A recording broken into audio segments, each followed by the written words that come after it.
আজকের রেসিপি পার্শে মাছের তেল ঝাল। তাহলে চলুন কিভাবে বানালাম আপনাদের সঙ্গে শেয়ার করে নিই। প্রথমেই তেল গরম করে পার্শে মাছগুলোকে নুন হলুদ মাখিয়ে লাল লাল করে উল্টে পাল্টে ভেজে নেব। আমি কিন্তু খুব ভালোভাবে মাছ ভাজতে পারি না, মাছ ভাজতে গিয়েই ভেঙে ফেলি।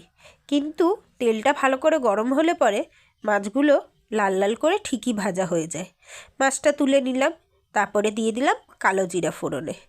ফোড়নটা একটু পুড়ে আসলেই পেঁয়াজ কুচি, টমেটো কুচি, কাঁচা লঙ্কা কুচি আর ধনেপাতা কুচি সবকটাই তেলের মধ্যে ছেড়ে দিলাম।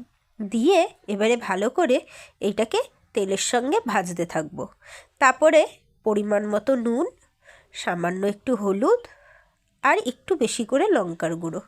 লঙ্কার গুঁড়োটা আমরা আমাদের ঝাল অনুযায়ী দিয়েছিলাম, আপনারা যেরকম ঝাল খান সেই অনুযায়ী দেবেন। তারপরে ভালো করে একটুখানি মশলাটা এর সঙ্গে কষিয়ে নেব। টিয়াজগুলো খুব মজে যাওয়ার দরকার নেই, একটু কষে তেল ছাড়লে পরেই ভাজা মাছগুলো ছেড়ে উল্টে পাল্টে নেব, নিয়ে মশলার সঙ্গে মিশিয়ে নেব। তারপরে একটু বাটি ধোয়া জল দিয়ে এটাকে ফুটতে দেবো। জলটা দিয়ে ভালো করে একটুখানি মিশিয়ে নিচ্ছি যাতে মাছটা মশলার মধ্যে ডুবে যায়। এবারে ঝোলটা যেই ফুটে আসবে, পার্শে মাছের তেল ঝাল কিন্তু একদম রেডি। আপনারাও ট্রাই করবেন।